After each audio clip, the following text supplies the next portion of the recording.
प्राचीन काल में गंगा के किनारे बैठकर कई बड़े बड़े ऋषि कश्यप ऋषि के नेतृत्व में बड़ा यज्ञ कर रहे थे। उतने में वहां नारद जी पधारे। उन्होंने ऋषियों को कहा, आपको ऐसे देखकर मेरे मन में एक सवाल उठ रहा है। माफ करना, मगर यह प्रश्न पूछने के लिए मेरा मन बड़ा आतुर है। आपकी आज्ञा हो तो पूछूं? सारे ऋषि मुनियों ने कहा, जी हाँ, पूछिए मुनिवर। उन ऋषियों ने, आप यह यज्ञ किसके लिए और क्यों कर रहे हो?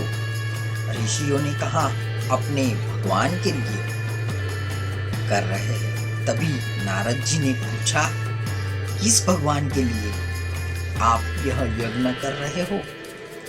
ब्रह्मा, विष्णु या महेश के लिए कर रहे हो?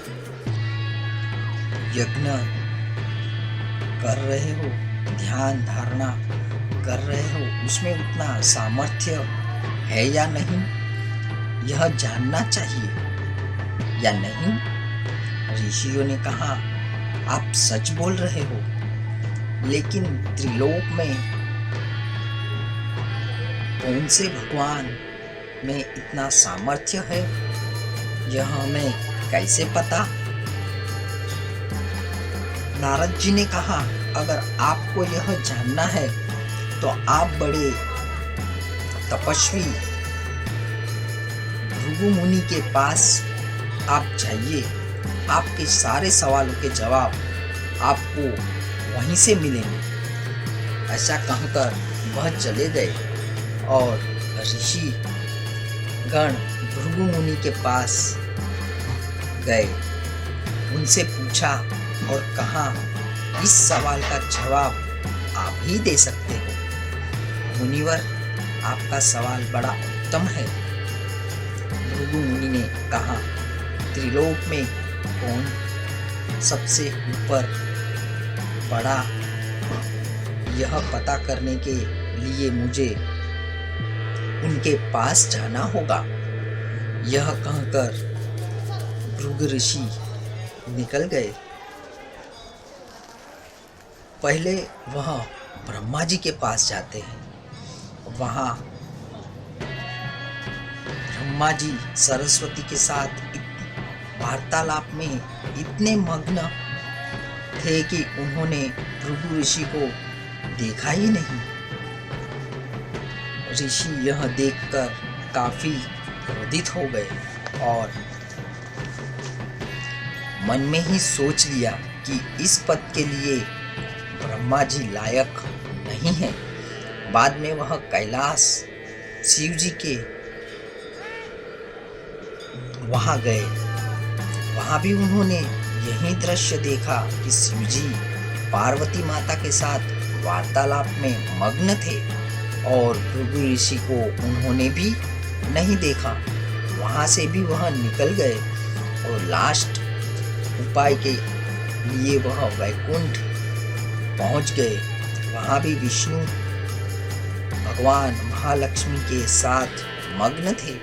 यह देखकर भृगु ऋषि इतने क्रोधित हो गए कि उन्होंने विष्णु जी के वक्ष पर लात मारते हैं। जैसे ही लात मारते हैं, विष्णु जी उठकर ऋषि को पूछते हैं, आपने मेरे वज्र जैसे वक्ष पर लात मारी, आपको दर्द तो नहीं हुआ?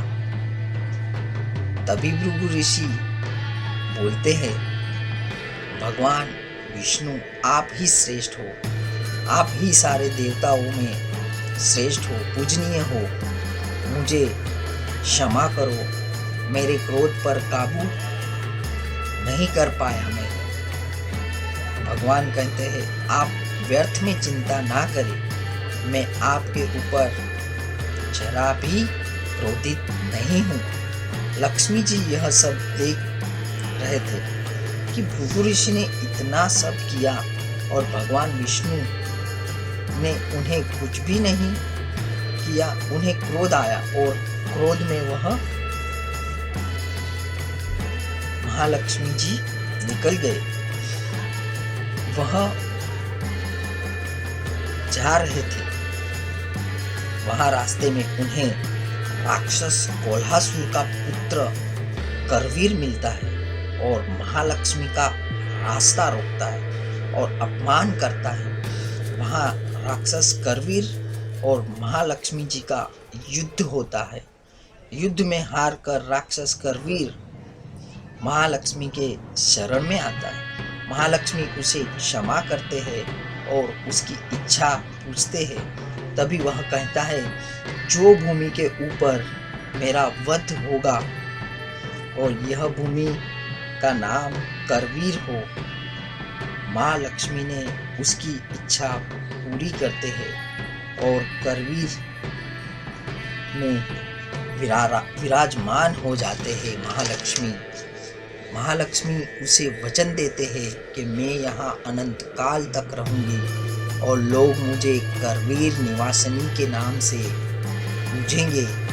जैसे ही करवीर की मृत्यु का समाचार राक्षस कोल्हासुर को मिलता है, वह महालक्ष्मी को युद्ध के लिए ललकारता है और वह महालक्ष्मी भी वहाँ प्रकट हो जाते हैं और वहाँ फिर से भयंकर युद्ध होता है राक्षस कोल्हासुर और महालक्ष्मी का। उसमें महालक्ष्मी की विजय होती है। कोल्हासुर महालक्ष्मी से हाथ जोड़कर माफी मांगता है, उनकी शरण में आ जाता है और मोक्ष की मांग करता है। तो महालक्ष्मी भी कहते हैं कि तुझे भी मोक्ष मिलेगा, तेरे नाम से इस नगर का नाम कोल्हापुर प्रसिद्ध होगा और लोग मेरे साथ तुझे भी याद करेंगे और मेरी यह मूर्ति स्वरूप बहुत से लोगों के कुलदेवी बनेंगे। 3.5 शक्तिपीठ में से इस भूमि को एक मान्यता मिलेगी। जो भी मेरी मन से पूजा करेगा उसकी मैं इच्छा आकांक्षा पूरी करूंगी और मोक्ष प्रदान करूंगी।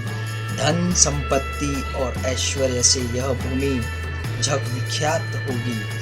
इसलिए कोल्हासुर तू खुद को धन्य समझ। तभी से इस भूमि को हम करवीर या कोल्हापुर नाम से पहचानते हैं और महालक्ष्मी को हम करवीर निवासिनी और कोल्हापुर वासिनी के नाम से पूछते हैं। धन धान्य और ऐश्वर्य के प्रतीक यहाँ महालक्ष्मी सिर्फ भारत में ही नहीं पूरे विश्व में प्रसिद्ध है। ऐसा कहा जाता है कि इस मंदिर को ऊपर से देखने पर इसका आकार श्री यंत्र जैसा दिखता है।